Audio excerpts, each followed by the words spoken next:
ꯑꯍꯥꯟꯕꯃꯛꯇꯗ ISTVꯒꯤ ꯈꯨꯗꯣꯜ ꯈꯨꯟꯅꯥꯏꯁꯤꯒꯤ ꯃꯅꯤ ꯊꯧꯔꯝ ꯑꯁꯤꯕꯨ ꯃꯤꯠꯌꯦꯡ ꯇꯥꯕꯤꯔꯤꯕ ꯚꯤꯌꯨꯋꯔꯁ ꯈꯨꯗꯤꯡꯃꯛꯄꯨ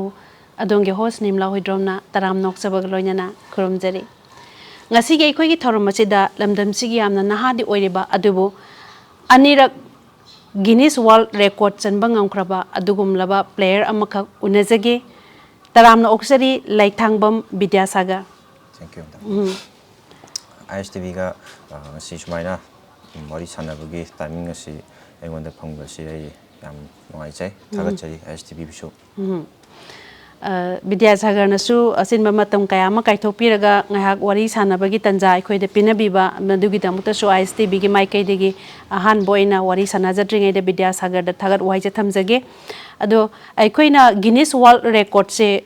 ꯆꯜꯂꯦ ꯑꯗꯣ ꯀꯔꯤ ꯐꯤꯜꯗꯅꯣ ꯆꯜꯂꯤꯁꯦ ꯍꯥꯏꯕꯁꯦ ꯃꯤꯠꯌꯦꯡ ꯇꯥꯔꯤꯕ ꯚꯤꯌꯨꯋꯔꯁ ꯈꯨꯗꯤꯡꯃꯛ ꯁꯣꯏꯗꯅ ꯈꯪꯅꯤꯡꯉꯝꯗꯣꯏꯅꯣ ꯀꯩꯒꯤ ꯃꯇꯥꯡꯗꯅꯣ ꯈꯤꯇꯪ ꯍꯥꯟꯅ ꯊꯝꯕꯤꯌꯨ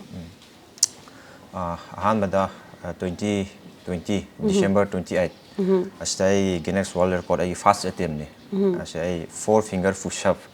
1 minute ꯍꯥꯏꯇꯥꯔꯦ 4 finger push up ꯍꯥꯏꯁꯦ ꯀꯃꯥꯏꯅ ꯑꯦꯛꯁꯄ꯭ꯂꯦꯟ ꯇꯧꯒꯅꯤ ꯈꯨꯗꯣꯝꯕꯤꯒ ꯈꯨꯕꯤꯒꯅ ꯏꯟꯕ ꯍꯥꯏꯇꯥꯔꯦ 1 minute ꯑꯩꯅ 85 repetition ꯏꯜꯂꯀꯥꯟꯗ ꯑꯩꯅ ꯑꯦꯆꯤꯞ ꯇꯧꯈꯤꯕꯅꯦ ꯑꯣꯀꯦ ꯑꯗꯨꯒ ꯃꯈꯥ ꯇꯥꯔꯛꯄ ꯁꯦꯀꯦꯟ ꯑꯦꯇꯦꯝꯁꯤꯅ 2024 January 30 ꯑꯁꯤꯗꯅ ꯑꯩ ꯁꯦꯀꯦꯟ ꯑꯦꯇꯦꯝꯁꯦ ꯑꯁꯤꯗ ꯇꯧꯈꯤꯕꯅꯦ ꯈꯨꯕꯤꯒꯤ ꯍꯥꯏꯇꯥꯔꯦ ꯈꯨꯕꯤꯒ ꯈꯣꯡ ꯅꯥꯝꯃꯒꯅ ꯏꯟꯕ ꯍꯥꯏꯇꯥꯔꯦ ꯑꯁꯤ 1 minute 60 repetition ꯏꯜꯂꯒ ꯑꯩꯅ ꯑꯦꯆꯤꯞ ꯇꯧꯈꯤꯕꯅꯦ ꯍꯥꯏꯕꯗꯤ ꯑꯍꯥꯟꯕꯒꯤꯗꯨꯅ 4 fingers ꯑꯣꯏꯒꯔꯦ ꯑꯗꯨ ꯊꯝ ꯈꯛꯇꯪ ꯑꯣꯏꯇꯥꯔꯗꯤ ꯑꯅꯤ 2 fingers ꯈꯛꯇꯪ ꯑꯣꯏꯗꯣꯏꯅꯤꯀꯣ 2 fingers Okay. 1 leg 1 leg Okay, ꯌꯥꯝ ꯅꯨꯡꯉꯥꯏꯖꯩ ꯑꯗꯣ ꯌꯥꯝꯅ ꯉꯛꯄ ꯍꯥꯏꯇꯥꯔꯦ ꯇꯥꯕ ꯃꯇꯝꯗ ꯍꯣꯏ ꯃꯤꯑꯣꯏꯕꯅ ꯍꯣꯠꯅꯔꯕꯗꯤ ꯑꯣꯏꯊꯣꯛꯇꯕꯗꯤ ꯂꯩꯇꯦꯀꯣ ꯐꯤꯜ ꯈꯨꯗꯤꯡꯃꯛꯇ ꯊꯕꯛ ꯍꯤꯔꯝ ꯈꯨꯗꯤꯡꯃꯛꯇ ꯑꯩꯈꯣꯏꯅ ꯃꯥꯏ ꯄꯥꯛꯅꯕ ꯈꯨꯠꯊꯥꯒꯤ ꯍꯥꯏꯇꯥꯔꯒꯗꯤ ꯍꯣꯠꯅꯕ ꯀꯟꯕ ꯑꯃ ꯍꯟꯕ ꯂꯩꯇꯕ ꯄꯔꯁꯤꯁꯇꯦꯟ ꯍꯥꯔꯗ ꯋꯥꯔꯀꯤꯡ ꯈꯛ ꯆꯪꯉꯤ ꯕꯤꯗ꯭ꯌꯥꯁꯥꯒꯔꯗ ꯑꯩꯅ ꯊꯝꯖꯅꯤꯡꯕꯁꯤ ꯑꯩꯈꯣꯏꯅ ꯁꯥꯟꯅꯖꯒꯗꯧꯔꯤꯕ ꯋꯥꯔꯤꯁꯤꯗꯤ ꯒꯤꯅꯤꯁ ꯋꯥꯔꯜꯗ ꯔꯦꯀꯣꯔꯗ 2 times ꯆꯟꯈꯤꯕꯁꯦ ꯑꯩꯈꯣꯏꯒꯤ ꯏꯔꯝꯗꯝ ꯃꯅꯤꯄꯨꯔꯒꯤ ꯌꯥꯝꯅ ꯆꯥꯎꯊꯣꯛꯆꯅꯤꯡꯉꯥꯏ ꯑꯣꯏꯕ ꯑꯗꯣ ꯑꯩꯈꯣꯏꯒꯤ ꯂꯝꯗꯝꯁꯤꯕꯨ ꯃꯤꯉꯣꯟꯗ ꯗꯦꯠ ꯃꯤꯟꯁ ꯃꯥꯂꯦꯝꯁꯤꯗ ꯁꯛ ꯇꯥꯛꯄ ꯃꯇꯝꯗ ꯃꯅꯤꯄꯨꯔꯒꯤ ꯇꯣꯉꯥꯟ ꯇꯣꯉꯥꯟꯕ ꯑꯥꯔꯠ ꯐꯣꯔꯝ ꯀꯌꯥ ꯑꯃ ꯑꯗꯨꯒ ꯂꯣꯏꯅꯅ ꯁꯥꯟꯅꯕꯒꯤ ꯂꯝꯁꯤꯃꯒ ꯑꯗꯣ ꯍꯥꯏꯔꯤꯕ ꯑꯅꯤꯁꯤꯅ ꯑꯩꯈꯣꯏꯁꯦ ꯌꯥꯝꯅ ꯆꯥꯎꯅ ꯑꯆꯧꯕ ꯃꯐꯝ ꯑꯃꯈꯛ ꯀꯟꯕ ꯉꯝꯕꯇ ꯅꯠꯇꯅ ꯏꯔꯝꯗꯝ ꯃꯅꯤꯄꯨꯔꯁꯦ ꯃꯥꯂꯦꯝ ꯄꯨꯝꯕ ꯁꯤꯟꯕ ꯊꯨꯡꯅ ꯑꯩꯈꯣꯏꯒꯤ ꯁꯛ ꯇꯥꯛꯄꯗ ꯑꯆꯧꯕ ꯊꯧꯗꯥꯡ ꯑꯃꯈꯛ ꯌꯥꯔꯤ ꯑꯗꯣ ꯂꯩꯊꯥꯡꯕꯝ ꯕꯤꯗ꯭ꯌꯥꯁꯥꯒꯔ ꯍꯧꯖꯤꯛꯁꯦ ꯏꯁꯥꯒꯤ ꯆꯍꯤ ꯀꯌꯥꯃꯨꯛ ꯁꯨꯔꯒꯦ ꯑꯗꯨꯒ ꯏꯃꯥ ꯕꯕꯥꯒꯤ ꯃꯔꯝꯗ ꯂꯩꯐꯝ ꯀꯗꯥꯏꯗꯅꯣ ꯍꯥꯏꯕꯅꯆꯤꯡꯕ ꯗꯤꯇꯦꯜ ꯍꯥꯏꯇꯥꯔꯦꯀꯣ ꯏꯁꯥꯒꯤ ꯑꯣꯏꯕ ꯈꯤꯇꯪ ꯈꯪꯖꯒꯦ ꯍꯥꯟꯅ ꯑꯩ ꯏꯁꯥꯒꯤ ꯆꯍꯤ 23 ꯌꯥꯝ ꯑꯉꯥꯡ ꯑꯣꯏꯔꯤ ꯑꯗꯨꯅꯅꯦ ꯑꯩꯅ ꯆꯍꯤ ꯍꯪꯖꯔꯤꯁꯦꯀꯣ ꯑꯣꯀꯦ ꯑꯩꯒꯤ ꯂꯩꯐꯝꯅ ꯎꯠꯂꯧ ꯃꯈꯥ ꯂꯩꯀꯥꯏ ꯑꯗ ꯑꯩꯒꯤ ꯏꯃꯥ ꯕꯕꯥ ꯑꯩꯒꯤ ꯐꯦꯃꯤꯂꯤꯁꯤ 5ꯅꯤ ꯑꯩꯅ ꯑꯍꯟꯅꯤ ꯑꯗ ꯃꯈꯥ ꯇꯥꯛꯄ ꯑꯩꯒꯤ ꯏꯆꯟꯅꯨꯄꯤ ꯑꯃ ꯏꯅꯥꯎꯅꯨꯄꯥ ꯑꯃ ꯑꯩꯈꯣꯏ ꯐꯦꯃꯤꯂꯤ 5 ꯑꯣꯀꯦ ꯏꯃꯥ ꯕꯕꯥꯒꯤ ꯃꯤꯡꯁꯤꯗꯤ ꯀꯔꯤꯒꯤ ꯕꯕꯥꯒꯤ ꯃꯤꯡꯅ ꯂꯩꯊꯥꯡꯕꯝ ꯕꯣꯖꯦꯟꯗ꯭ꯔꯣ ꯁꯤꯡ ꯑꯗ ꯏꯃꯥꯒꯤ ꯃꯤꯡꯅ ꯂꯩꯊꯥꯡꯕꯝ ꯑꯣꯡꯕꯤ ꯍꯦꯃꯥꯕꯇꯤ ꯗꯦꯕꯤ ꯑꯣꯀꯦ ꯑꯗ ꯃꯤ 5ꯅꯦꯕꯀꯣ ꯑꯗ ꯕꯤꯗ꯭ꯌꯥꯁꯥꯒꯔꯅ ꯑꯍꯟ ꯑꯗꯨꯗ ꯑꯩꯈꯣꯏꯅ ꯑꯃꯈꯛ ꯍꯥꯏꯅꯕ ꯏꯄꯥ ꯏꯄꯨꯁꯤꯡꯅ ꯍꯥꯏꯅꯕ ꯋꯥꯍꯩ ꯑꯃꯈꯛ ꯂꯩ ꯁꯤꯗ ꯑꯉꯥꯡꯗꯤ ꯅꯤꯡꯊꯥꯗ ꯈꯪꯉꯤ ꯍꯥꯏꯕꯗꯤ ꯃꯥꯅ ꯇꯨꯡꯗ ꯑꯣꯏꯔꯛꯀꯗꯕ ꯁꯦ ꯑꯩꯈꯣꯏꯅ ꯑꯉꯥꯡ ꯑꯣꯏꯔꯤꯉꯩꯗ ꯃꯥꯅ ꯇꯧꯊꯣꯔꯛꯄ ꯎꯠꯊꯣꯔꯛꯄ ꯁꯥꯖꯠ ꯂꯤꯆꯠ ꯋꯥꯉꯥꯡ ꯁꯉꯥꯡ ꯀꯣ ꯃꯥꯒꯤ ꯍꯩꯅꯕꯤ ꯃꯗꯨꯅ ꯍꯦꯛ ꯎꯠꯂꯤ ꯃꯗꯨꯅ ꯑꯩꯈꯣꯏ ꯏꯄꯥ ꯏꯄꯨꯁꯤꯡꯅ ꯊꯝꯕꯤꯔꯝꯕ ꯄꯥꯎꯔꯧꯅꯤ ꯌꯥꯝꯅꯁꯨ ꯆꯨꯝꯃꯦ ꯍꯥꯏꯅ ꯀꯛꯄ ꯌꯥꯗ꯭ꯔꯕ ꯌꯨꯅꯤꯚꯔꯁꯦꯜ ꯇ꯭ꯔꯨꯠ ꯑꯣꯏꯅ ꯑꯗꯨꯃꯛꯁꯨ ꯂꯩꯔꯕ ꯑꯉꯥꯡꯗꯤ ꯅꯤꯡꯊꯥꯗ ꯈꯪꯉꯤ ꯑꯗ ꯕꯤꯗ꯭ꯌꯥꯁꯥꯒꯔꯅ ꯑꯩꯈꯣꯏꯒꯤ ꯂꯝꯁꯤꯗ ꯂꯥꯛꯄꯁꯦ ꯏꯁꯥꯒꯤ ꯑꯉꯥꯡ ꯑꯣꯏꯔꯤꯉꯩꯗꯒꯤ ꯍꯩꯅꯕꯤ ꯑꯣꯏꯅ ꯂꯥꯛꯈꯤꯕ꯭ꯔꯥ ꯅꯠꯇ꯭ꯔꯒꯅ ꯀꯔꯤ ꯋꯥꯈꯟꯗꯒꯤ ꯍꯥꯏꯇꯥꯔꯦ ꯐꯤꯜꯁꯤꯗ ꯈꯣꯡ ꯇꯥꯔꯛꯈꯤꯕꯒꯦ ꯍꯥꯏꯕꯗꯨꯁꯨ ꯈꯤꯇꯪ ꯊꯝꯕꯤꯌꯨꯅꯦ ꯑꯩꯁꯦ ꯑꯍꯥꯟꯕꯗ ꯋꯦꯠꯂꯤꯐꯇꯤꯡ ꯁꯥꯟꯅꯖꯔꯝꯃꯦ ꯋꯦꯠꯂꯤꯐꯇꯤꯡ ꯄ꯭ꯂꯦꯌꯔ ꯑꯃ ꯑꯣꯏꯅ ꯎꯠꯂꯧ ꯁꯥꯏ ꯁꯦꯟꯇꯔꯁꯤꯗ ꯑꯩ ꯁꯥꯟꯅꯖꯔꯝꯃꯦ ꯑꯁꯤ ꯃꯇꯨꯡꯗ ꯈꯨꯠ ꯇꯦꯛꯈꯤꯕꯗꯒꯤ ꯋꯥꯈꯜꯁꯦ ꯑꯩꯅ ꯄꯤꯁꯛ ꯄꯤꯛꯏꯉꯩꯗꯩꯗꯤ ꯑꯗꯨꯝ ꯈꯟꯖꯔꯛꯈꯤ ꯃꯃꯤꯡ ꯂꯩꯕ ꯃꯤꯁꯛ ꯑꯃꯈꯛꯇꯤ ꯑꯩ ꯑꯣꯏꯕ ꯁꯨꯝ ꯄꯥꯝꯃꯦ ꯁꯥꯟꯅꯕꯒꯤ ꯂꯝꯁꯤꯗꯅ ꯁꯨꯝ ꯈꯟꯖꯔꯛꯈꯤ ꯑꯗꯣ ꯋꯦꯠꯂꯤꯐꯇꯤꯡ ꯁꯥꯟꯅꯕꯁꯤ ꯏꯟꯖꯨꯔꯤ ꯂꯩꯔꯕ ꯃꯇꯨꯡꯗꯒꯤꯗꯤ ꯐꯤꯖꯤꯀꯦꯜꯁꯤꯗ ꯐꯖꯅ ꯐꯣꯀꯁ ꯇꯧꯔꯒ ꯑꯩꯁꯤ ꯍꯣꯠꯅꯖꯔꯛꯈꯤ ꯍꯥꯏꯇꯥꯔꯦ ꯑꯗꯨꯝ ꯆꯍꯤꯁꯤ 2012-13 ꯁ꯭ꯋꯥꯏꯗꯒꯤ ꯍꯣꯠꯅꯔꯛꯄꯅꯦ ꯍꯥꯏꯕꯗꯤ ꯃꯇꯝꯁꯦ ꯀ꯭ꯂꯥꯁꯇꯤ ꯀꯌꯥꯃꯨꯛꯀꯗꯤ ꯂꯩꯔꯤ ꯀ꯭ꯂꯥꯁꯁꯦ ꯃꯇꯝꯗꯨꯗ ꯑꯩ ꯀ꯭ꯂꯥꯁ 11 ꯁꯨꯃꯥꯏꯅ ꯀꯥꯕ ꯍꯧꯔꯛꯑꯦ ꯑꯗꯣ ꯌꯥꯝ ꯉꯟꯅꯗꯤ ꯑꯩ ꯁꯥꯟꯅꯖꯔꯛꯑꯦ ꯋꯦꯠꯂꯤꯐꯇꯤꯡꯗ ꯑꯩ ꯁꯥꯟꯅꯖꯔꯛꯑꯦ ꯑꯍꯥꯟꯕ ꯑꯩꯒꯤ ꯏꯚꯦꯟꯁꯦ ꯑꯁꯤ ꯃꯇꯨꯡ ꯇꯥꯔꯛꯄꯗ ꯑꯩ ꯐꯤꯖꯤꯀꯦꯜ ꯂꯣꯝꯗ ꯁꯨꯃꯥꯏꯅ ꯆꯪꯁꯤꯜꯂꯛꯈꯤꯕꯅꯤ ꯋꯦꯠꯂꯤꯐꯇꯤꯡꯗ ꯌꯥꯝ ꯉꯟꯅ ꯁꯥꯔꯛꯑꯦ ꯁꯥꯟꯅꯕꯒꯤ ꯐꯤꯜꯗ ꯈꯣꯡ ꯁ꯭ꯇꯦꯞ ꯑꯣꯟ ꯏꯍꯥꯟ ꯍꯥꯟꯅ ꯇꯧꯔꯛꯄꯁꯦ ꯁꯤꯗꯤ ꯀꯔꯝꯕ ꯃꯇꯝ ꯑꯣꯏ aina class 8 karak pada idegi class 8 karak pada ase changjan chare khoi litingi lambi sidai sanambi okay oja kanagi makada oja takhelambam bobo ajiga jingna maji NSA gi do oja oin su lei magi makada ai chana chare okay ado haji Bidyasagar na sanabagi field la kan da koi sum masikadai puk chungge lan ge habde ai khang deko adu sum as a player successful player ne haina koina thamjaraga ngasi gi tawram jira so koina guest oina kaujari bani adu koina satra ma oina gi sanabagi lamda satpase lambi ani ni dana one time koi gi sanabadu so cho focus amane tawdoise adu ireibak iramdam ge su mingsa talak toini isa gi so popularity sagat hawdoini sigi field siga chatli pa lambi siga study the academic career amadi value education koi ani mu puna bu se phangmina na ba school da chalak pasega ani se collide oi bagi matang se masi matang da kitang hena elaborate tor haim ta habiu ne education ga koi sports ga ani se combine ta kum tan yam wa engon da su chobo problem kha oi like kibu hona gadra adagi sports kibu hona gadra ada school da chai ga jam sar ka puni class koi gi nang da wi hai tare sana ba loy ga training loy ga koi school chalak pa kholak pa taw je dai wa ba hen bani na class da koi ui ba ga he yo lei de practice ready pura full movement aduga isa do yamna humang ta ge khona udoi ne ba natra mane sida so jumba kya su thena ki wa ba adai matung hala kan da school hala matung da su koi evening training na taw evening training se su muk sharu ya ba matam se su yam wa ba ma oi ki chau ba problem ma oi ra sida chahi dum khang ba ba khang ga dum lai adubu honari ba koina mang sangjali ba problem khudi mak se koina overcome tawba ngamna na badi koi sangjin badi ta bane ba ko adai du da as a student madu da warak pasing kitang oza gi boy ro matam da oza singna sai ba phu ba gumba tawren khalaj adu gi manung da makoi gi michai amadi koi punishment do phangna kai gumbam da step 1 tor chakki matam da madu da angang oi da phanggi ba achievement gi nungai ba se kai di lakki kitang ta sine ai ngonda ashaw ba se kya di leite ai oza mangna bu chai ra su adagi senior mangna bu ngang su yungni parents mangna bu chai ra su ashaw ba si di ngonda li kya di leite sa gi oina do angang oi gai matam su dum nungai adum awa nungai pram adum shawona ga adum lagi tamna dum hajik yawri sin di sumaina simida okay adai da mu laksaning ba khangjaning ba wangai tare ko koi kanagumba mana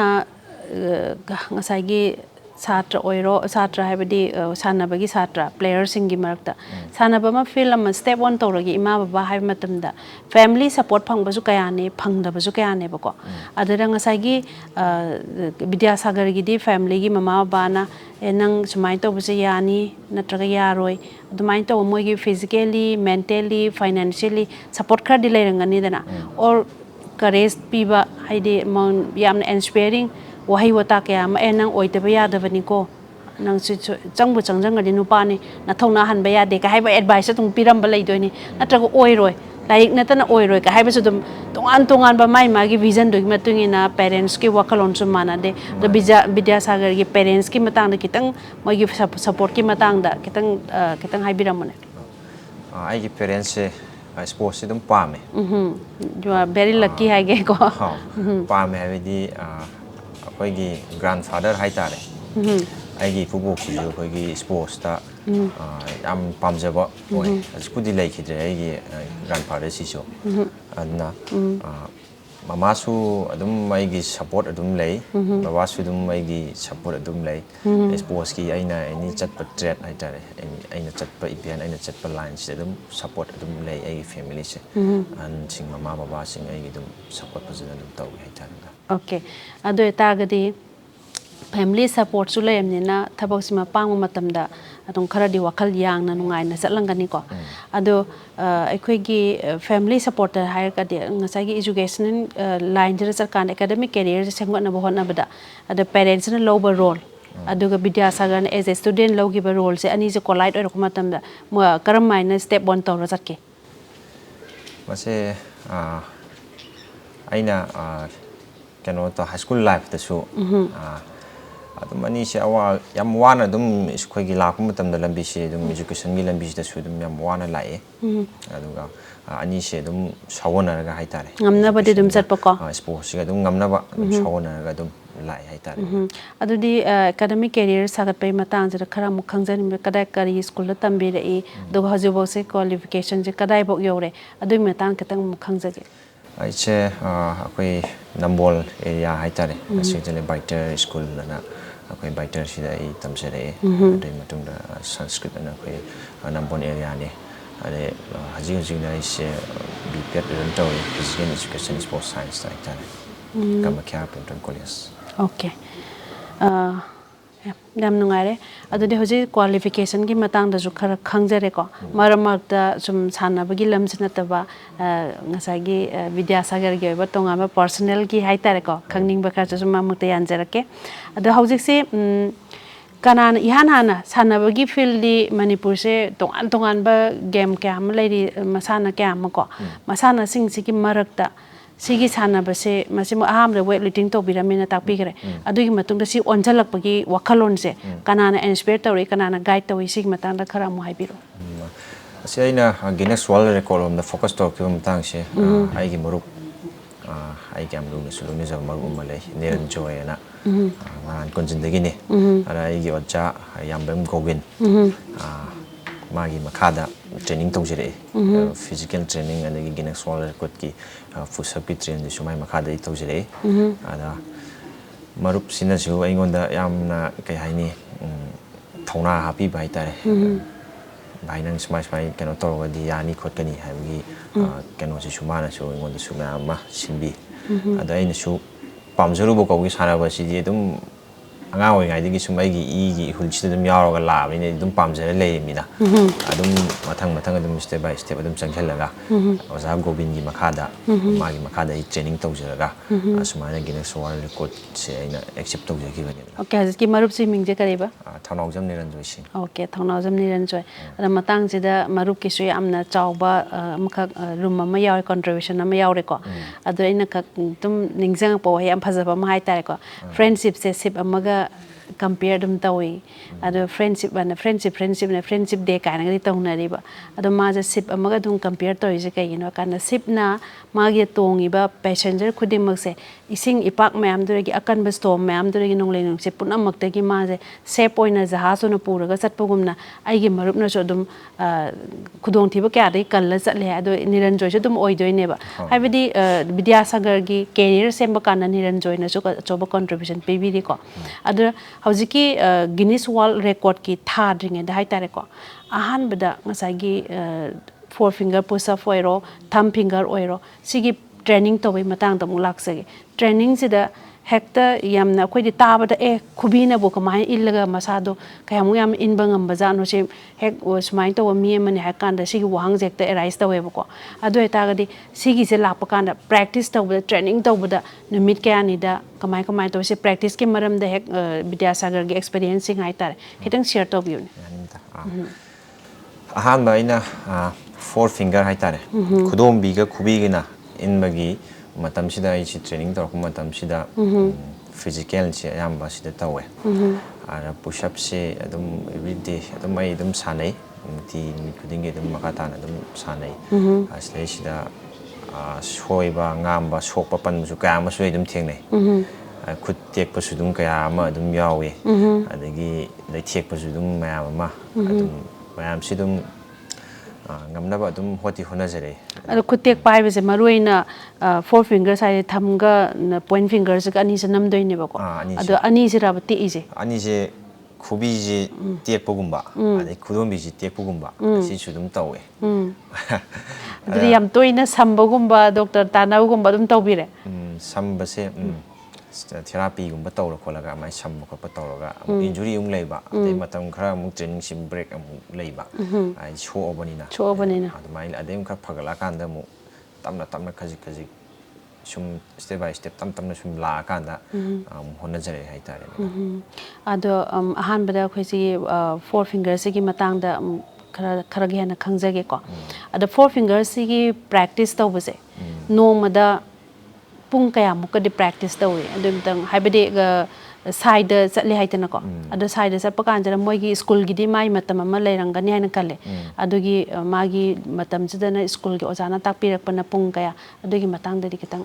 aise training matam da khoi gi morning dana pung taruk tagina pung nipan phause ai training taujai physical adagi evening dana pung mari dagi pung taruk phause ai taujai training se marak sida push up hai khoi gi buktar in ba khatang push up in ba khatang na su ya da ba hai ta da khoi gi body ji pull up ma gi muscle jing je kan ba adagi ligament sing ji su kan ba gi training ma ka su da ka oi adna khoi gi push up si su tum ille si training ji tar hum matam da khobi gi khudom bi ga si dum ayam ba di si dum men oi ni si dum ille aduga khoi gi exercise sai tar jumping exercise isa ji su weight si khoi gi light weight kitang weight si ju ta na gi sa ji yang na ba gi asmaina physical training su khra change physical training de kai kai training na tois lamjen chenba adagi jumping exercise adagi pull up bar chingba adagi abdomen exercise belly thekba adagi back muscle chana ba asumba kitang change training adimana mayam si pull up tie up tor matung da push up sida main point se da lai khudong bi khubi gi na ilak pai sida magi speed hapakpa matam adagi magi akhoi speed siga ai body siga chana da ba adai inna matam da su khoi gi magi angle khara pi 90 degree gi yawa da ba adagi khoi gi body si nikta ba adai di ngak si hai da ba body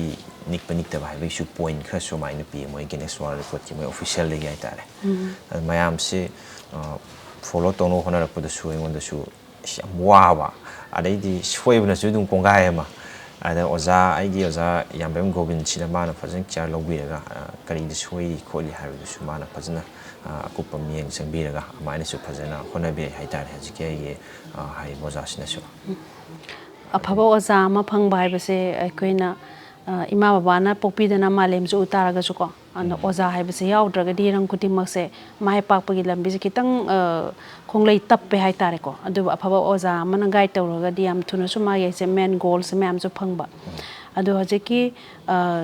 chanari badura hairpa mam madu sanaba ngamna ba tongan ba exercise kya am su tawen takpire ko adu school du da sai school da salaga tamu maduregi isagi oiba yumda practice haibam kharam lei adum hotna bagi changdi leibra leitabra school to budan dum enough foreign lobra longte yum da su hala matung da su atopa timing hai tare asta su sum ai tongan extra oni sum khradum hona jai hai tare kara men ka chai ai kasai ingna sana gi ba matam da su oza da na hai gi bu dang si da soiri ni si da si gai semkala ga di si gai kala ga di nang sumai tar kani khola kani hai gi sing tu aina loksala matung da mu ina training si yum da hala pa matam hai tare ai gi yum da su tongana extra kitang mai tau hai tare training se adu hojiki four fingers se loira kan da na koi four fingers se wall Guinness World Record ama changre ko adu gi dira magi chatlu bagi hai tare kanana se Guinness World Record se nang yaune sigi sira nang thajan ba yai ne nang sira participate tawne ka haibagi lamjing ba amdi sojana yawrang gani aina kalle kanana lamjing bi rakhe aduga Guinness World Record chatlu bada madura thengnarakpa awa nungai sing kitang tamaune mas aigi oja ama so aigi marup niranjoy ani sina sumaina tawragadi Guinness World Record se sumaina attempt tawse walgona sumai tawna pu matamda repetition su sumaina lei total 70 lei 1 minute repetition ja ama achieve tawse new theory machane matamda thamambase ada ina nang sumai tawragadi kitang honaraga World Record se nang attempt tawsi mai su pakani ado honasi aduga attempt tawna khonam tawsi khose na khoi World Record se attempt taw matam sida matam khar change akoina registration tawwa adagi moina mu khoigi ayama pirakpa haitare asi matam khara dum change adui matam sing da su ngai ra matungda adumai tawraga aise attempt tawe ahanba phase matam khara is how long haibadi namitara thadara sahidara kamai change tha manga ma taruk ma sumai change moina ayama pirakpa matamda adum marak sida su shor khoirame ꯌꯥꯔꯒꯗꯤ ꯐꯅꯤ ꯍꯥꯏꯕꯒꯤ ꯀꯩꯅꯣꯁꯤꯗ ꯑꯩꯁꯨ ꯇ꯭ꯔꯦꯅꯤꯡꯁꯨ ꯀꯟꯅ ꯇꯧꯖꯩ ꯊꯥꯖꯕꯁꯨ ꯏꯁꯥꯗ ꯀꯟꯐꯤꯗꯦꯟꯁꯁꯨ ꯂꯩꯕꯅꯤꯅ ꯁꯨꯃꯥꯏꯅ ꯑꯩ ꯃꯇꯝꯁꯤ ꯑꯗꯨꯝ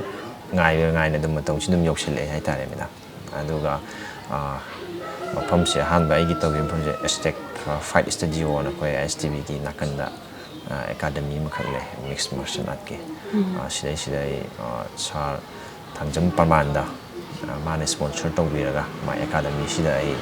ꯑꯍꯥꯟꯕ ꯑꯦꯇꯦꯝꯁꯦ ꯑꯩ ꯃꯥꯏ ꯄꯥꯛꯈꯤꯕꯅꯦ ꯃꯐꯝꯁꯤꯗ ꯇꯧꯔꯒ ꯃꯇꯝꯗꯨꯗ ꯑꯩꯅ ꯑꯍꯥꯟꯕ ꯑꯩꯅ ꯐꯥꯔꯁ ꯑꯦꯇꯦꯝ ꯇꯧꯈꯤꯕ ꯃꯇꯝꯗ ꯑꯩꯅ ꯔꯤꯄꯤꯇꯤꯁꯟꯁ ꯑꯩꯅ 85ꯗ ꯊꯨꯒꯥꯏꯕꯅꯦ ꯃꯥꯅ ꯅ꯭ꯌꯨ ꯆꯍꯤ ꯃꯆꯥꯁꯤꯅ ꯔꯤꯄꯤꯇꯤꯁꯟ 70ꯁꯤꯗ ꯃꯥꯒꯤ ꯇꯣꯇꯦꯜ ꯅꯝꯕꯔꯁꯦ 1 ꯃꯤꯅꯤꯠꯇ ꯄꯨꯁꯑꯞꯁꯦ ꯑꯗꯨꯃꯥꯏꯅ ꯂꯩ ꯑꯗ ꯑꯩꯅ 85 ꯔꯤꯄꯤꯇꯤꯁꯟꯁꯤꯗ ꯑꯩꯅ ꯔꯦꯀꯣꯔꯠ ꯍꯣꯜ ꯇꯧꯔꯒ ꯑꯅꯧꯕ ꯔꯦꯀꯣꯔꯠ ꯑꯃ ꯑꯣꯏꯅ ꯑꯩꯅ ꯑꯦꯀꯥꯎꯟ ꯍꯥꯡꯇꯣꯛꯆꯈꯤꯕꯅꯦ ꯌꯥꯝ ꯅꯨꯡꯉꯥꯏꯀꯣ ꯑꯗꯨ ꯃꯗꯨꯒꯤ ꯃꯇꯨꯡꯗ ꯑꯃꯨꯛ ꯑꯩꯈꯣꯏꯅ 4 ꯐꯤꯡꯒꯔꯁꯤꯡꯒꯤ ꯃꯇꯨꯡꯗꯅꯦ ꯊꯝ ꯐꯤꯡꯒꯔꯗꯣ ꯑꯣꯟꯊꯔꯒꯦ ꯍꯥꯏꯁꯤꯅ ꯀꯔꯤ ꯋꯥꯈꯟꯗꯒꯤ ꯂꯥꯛꯈꯤꯕꯅꯣ ꯑꯩꯁꯦ ꯀꯩ ꯍꯥꯏꯅꯤ ꯑꯉꯝ ꯑꯔꯥꯏ ꯈꯪꯗꯕ ꯍꯥꯏꯒꯗ꯭ꯔꯥ ꯍꯣꯏ ꯁꯥꯟꯅꯕ ꯃꯇꯝꯁꯤꯗꯁꯨ ꯑꯗꯒꯤ ꯂꯝꯖꯦꯟꯃꯛꯇ ꯆꯦꯟꯕꯃꯛꯇ ꯑꯣꯏꯔꯒꯁꯨ ꯑꯩꯈꯣꯏꯒꯤ ꯃꯌꯥꯝꯅ ꯆꯦꯟꯕ ꯁꯨꯃꯥꯏꯅ ꯆꯦꯟꯗꯕ ꯆꯣꯡꯗꯅ ꯑꯩꯈꯣꯏꯒꯤ ꯑꯉꯝ ꯑꯔꯥꯏ ꯈꯪꯗꯕꯒꯤ ꯃꯑꯣꯡꯗ ꯀꯩꯅꯣ ꯇꯧꯕꯁꯦ ꯑꯩ ꯑꯗꯨꯝ ꯈꯔ ꯇꯧꯔꯛꯑꯦ ꯍꯥꯏꯇꯥꯔꯦ ꯄꯨꯁꯑꯞꯃꯛꯇ ꯏꯟꯕꯕꯨ ꯑꯣꯏꯔꯁꯨ ꯑꯗꯒꯤ ꯕꯥꯔꯃꯛꯇ ꯆꯤꯡꯕꯕꯨ ꯑꯣꯏꯔꯁꯨ ꯑꯗꯒꯤ ꯇ꯭ꯔꯦꯅꯤꯡ ꯐꯤꯖꯤꯀꯦꯜ ꯇ꯭ꯔꯦꯅꯤꯡꯕꯨꯗ ꯇꯧꯕ ꯑꯣꯏꯇꯥꯔꯒꯁꯨ ꯀꯩ ꯍꯥꯏꯅꯤ ꯇ꯭ꯔꯦꯅꯤꯡꯁꯦ ꯈꯔ ꯍꯦꯟꯖꯟꯅ ꯇꯧꯁꯟꯕ ꯍꯥꯏꯇꯥꯔꯦ ꯑꯁꯨꯝꯕꯒꯤ ꯀꯩꯅꯣꯁꯦ ꯁꯨꯝ ꯈꯔ ꯇꯧꯔꯦ ꯑꯗꯩꯗꯨꯗ ꯑꯩꯅ ꯁꯨꯝ ꯄꯨꯁꯑꯞꯁꯦ ꯐꯤꯡꯒꯔꯁꯤ ꯁꯨꯝ ꯃꯈꯟꯁꯦ ꯁꯨꯝ ꯏꯜꯂ ꯌꯦꯡꯉꯛꯄꯁꯤꯗ ꯈꯨꯕꯤꯁꯤꯅ ꯏꯟꯕꯁꯤꯗ ꯈꯣꯡꯅꯥꯝꯃ ꯊꯥꯡꯒꯠꯂ ꯑꯃꯨꯛ ꯌꯦꯡꯒꯦꯅ ꯈꯣꯡꯅꯥꯝꯃꯁꯤ ꯊꯥꯡꯒꯠꯂꯀꯥꯟꯁꯤꯗ ꯑꯩ ꯑꯍꯥꯟꯕꯗ 4-5ꯁꯤ ꯏꯟꯕ ꯉꯝꯃꯛꯑꯦꯕ ꯑꯁꯤꯗꯒꯤꯗꯤ ꯑꯩꯁꯤ ꯋꯥꯈꯜꯁꯤ ꯈꯜꯂꯦ ꯍꯜꯂꯛꯑꯀꯥꯟꯗ ꯇ꯭ꯔꯦꯅꯤꯡꯁꯦ ꯁꯨꯃꯥꯏꯅ ꯏꯟꯕ ꯉꯝ ꯇꯥꯔꯒꯗꯤ ꯑꯩ ꯉꯝꯃꯤꯕꯅꯤꯅ ꯀꯩꯗꯧꯕꯒꯤ ꯔꯤꯄꯤꯇꯤꯁꯟ ꯌꯥꯝꯅ ꯏꯟꯕ ꯉꯝꯃꯣꯏ 1 ꯃꯤꯅꯤꯠꯇ ꯍꯥꯏꯕꯒꯤ ꯀꯩꯅꯣꯁꯦ ꯑꯩꯉꯣꯟꯗ ꯂꯥꯛꯈꯤ ꯍꯥꯏꯇꯥꯔꯦ ꯑꯗꯒꯤ ꯑꯗꯨꯃꯥꯏꯅ ꯍꯣꯠꯅꯔꯛꯈꯤꯕꯗꯒꯤ ꯅꯣꯡꯃꯒꯤ ꯁꯨꯝ ꯑꯩꯁꯦ ꯑꯗꯨꯝ ꯇ꯭ꯔꯦꯅꯤꯡꯁꯤ ꯇꯧꯔꯦ ꯈꯨꯕꯤꯒ ꯈꯣꯡꯅꯥꯝꯃꯒꯁꯦ ꯊꯥꯡꯒꯠꯂꯒ ꯑꯗꯨꯝ ꯏꯜꯂꯦ ꯑꯗꯣ ꯃꯤꯅꯒꯗꯤ ꯌꯦꯡꯕꯗꯒꯗꯤ ꯑꯉꯛꯄ ꯃꯣꯏꯁꯨ ꯑꯗꯨꯝ ꯎꯈꯤ ꯍꯥꯏꯇꯥꯔꯦ ꯇ꯭ꯔꯦꯅꯤꯡ ꯇꯧꯈꯤꯕ ꯃꯇꯝꯗ ꯑꯩꯈꯣꯏꯅ ꯇꯥꯖꯕꯗꯁꯨ ꯄꯨꯔꯥ ꯑꯉꯛꯄ ꯍꯥꯏꯁꯦ ꯀꯩꯅꯣꯅꯦ ꯍꯥꯏꯁꯤꯕꯣ ꯍꯥꯏꯕꯒꯤ ꯀꯩꯅꯣꯅꯦ ꯍꯥꯏꯁꯤꯕꯣꯅ ꯉꯛꯑꯒꯀꯣ ꯁꯗꯟ ꯐꯤꯂꯤꯡ ꯑꯣꯐ ꯃꯥꯏꯟꯗꯣ ꯑꯗꯨꯝ ꯂꯩ ꯑꯩꯈꯣꯏꯗ ꯑꯗꯣ ꯑꯗꯨꯝ ꯃꯤ ꯈꯨꯗꯤꯡꯃꯛꯁꯨ ꯂꯩꯒꯅꯤ ꯑꯗꯣ ꯃꯈꯥ ꯇꯥꯕꯤꯌꯨ ꯌꯥꯝ ꯅꯨꯡꯉꯥꯏꯔꯤ ꯋꯥꯔꯤꯁꯦ ꯑꯩ ꯇ꯭ꯔꯦꯅꯤꯡꯁꯦ ꯑꯩꯅ ꯇꯧꯖꯔꯛꯄ ꯃꯇꯝꯗ ꯃꯦꯗꯥꯝ ꯈꯨꯕꯤꯁꯤꯁꯨ ꯑꯗꯨꯝ ꯇꯦꯛꯑꯦꯕ ꯍꯥꯏꯗꯤ ꯑꯩ ꯏꯁꯥꯒꯤ ꯋꯦꯠꯁꯦ 65ꯅꯦ ꯑꯗꯒꯤ ꯑꯩꯒꯤ ꯍꯥꯏꯠꯁꯤꯅ 5.5ꯅꯦ ꯑꯁꯤ ꯃꯌꯥꯝꯁꯤ ꯈꯨꯕꯤꯁꯤꯗꯩꯁꯤꯗ ꯄ꯭ꯔꯦꯁꯔꯁꯤ ꯂꯣꯏ ꯄꯤꯔꯛꯄꯅꯤꯅ ꯈꯣꯡ ꯅꯥꯝꯃꯒ ꯍꯥꯏꯇꯥꯔꯦ ꯂꯦꯞ ꯁꯥꯏꯠꯀꯤ ꯈꯣꯡꯁꯤꯒ ꯈꯨꯕꯤ ꯑꯅꯤꯁꯤꯒꯅ ꯄꯨꯕꯅꯦꯕ ꯏꯁꯥꯒꯤ ꯕꯣꯗꯤ ꯋꯦꯠꯁꯦ ꯑꯁꯤꯗꯩꯁꯤꯗ ꯑꯃꯨꯛ ꯃꯥꯒꯤ ꯑꯦꯡꯒꯜꯅ ꯌꯧꯕ ꯌꯧꯗꯕ ꯑꯦꯡꯒꯜꯁꯤ 90 ꯗꯤꯒ꯭ꯔꯤ ꯌꯧꯕ ꯌꯧꯗꯕ ꯅꯤꯛꯄ ꯅꯤꯛꯇꯕꯅꯁꯨ ꯃꯌꯥꯝ ꯃꯣꯏꯒꯤ ꯔꯨꯜ ꯃꯌꯥꯝꯁꯨ ꯂꯩꯕꯅꯤꯅ ꯌꯥꯝ ꯑꯀꯨꯞꯄ ꯑꯀꯨꯞꯄ ꯃꯌꯥꯝ ꯑꯃꯁꯨ ꯂꯩꯕꯅꯤꯅ ꯑꯁꯤ ꯃꯌꯥꯝꯁꯤ ꯐꯣꯂꯣ ꯇꯧꯅ ꯍꯣꯠꯅꯔꯛꯄꯗ ꯑꯩꯉꯣꯟꯗꯁꯨ ꯑꯋꯥꯕ ꯑꯃ ꯑꯣꯏꯔꯦꯕ ꯑꯗꯩꯗꯤ ꯁ꯭ꯄꯤꯠꯁꯤꯅꯗꯤ ꯌꯥꯎꯔꯛꯇꯕꯗꯤ ꯌꯥꯗꯕꯅꯤꯅ ꯁ꯭ꯄꯤꯠꯁꯤ ꯂꯥꯛꯄ ꯃꯇꯝꯗ ꯑꯩꯈꯣꯏꯒꯤ ꯁꯥꯟꯅꯕ ꯃꯇꯝꯁꯤꯗ ꯑꯩꯈꯣꯏꯒꯤ ꯏꯁꯥꯁꯦ ꯋꯥꯔꯝ ꯑꯣꯏꯔꯛꯄ ꯃꯇꯝ ꯍꯥꯏꯇꯥꯔꯦ ꯁꯥꯒꯠꯂꯛꯄ ꯃꯇꯝꯁꯤꯗ ꯑꯩꯈꯣꯏꯒꯤ ꯍꯨꯃꯥꯡꯒꯨꯝꯕ ꯊꯣꯛꯂꯛꯄ ꯃꯇꯝꯁꯤꯗ ꯑꯩꯈꯣꯏꯒꯤ ꯇ꯭ꯔꯦꯅꯤꯡꯁꯤ ꯏꯜꯂꯤꯉꯩ ꯇꯥꯏꯃꯤꯡꯁꯤꯗ ꯂꯦꯞꯊꯣꯛꯄ ꯌꯥꯗꯕꯅꯤꯅ ꯁꯨꯝ ꯆꯦꯟꯊꯔꯛꯑꯀꯥꯟꯁꯤꯗ ꯑꯩꯈꯣꯏꯒꯤ ꯆꯣꯜꯂꯛꯄꯁꯤꯅ ꯈꯨꯠꯁꯤ ꯁꯨꯃꯥꯏꯅ ꯄ꯭ꯔꯛ ꯂꯥꯎꯅ ꯂꯩꯊꯦꯛꯈꯤꯕꯒꯨꯝꯕ ꯑꯁꯤꯁꯨ ꯑꯗꯨꯝ ꯇꯣꯏꯅ ꯑꯗꯨꯝ ꯌꯥꯎꯋꯤ 3-4ꯔꯛ ꯀꯨꯝꯕꯒꯁꯤ ꯑꯗꯨꯝ ꯇꯦꯛꯈꯤꯕ ꯑꯩꯅ ꯈꯨꯕꯤꯁꯦ ꯇ꯭ꯔꯦꯅꯤꯡꯁꯦ ꯇꯧꯔꯛꯄ ꯃꯇꯝꯗ ꯑꯗ ꯋꯥꯕꯗꯤ ꯌꯥꯝ ꯋꯥꯈꯤ ꯑꯩꯈꯣꯏ ꯁꯦꯀꯦꯟ ꯑꯃ ꯁꯣꯏꯕ ꯌꯥꯗꯕꯅꯤꯅ ꯑꯁꯤ ꯑꯦꯆꯤꯞ ꯇꯧꯅꯕ ꯍꯣꯠꯅꯔꯛꯄꯗ ꯌꯥꯝ ꯑꯋꯥꯕꯗꯤ ꯊꯦꯡꯅꯈꯤ ꯃꯦꯗꯥꯝ ꯇ꯭ꯔꯦꯅꯤꯡꯗ ꯍꯥꯏꯇꯥꯔꯦ ꯑꯩꯗꯤ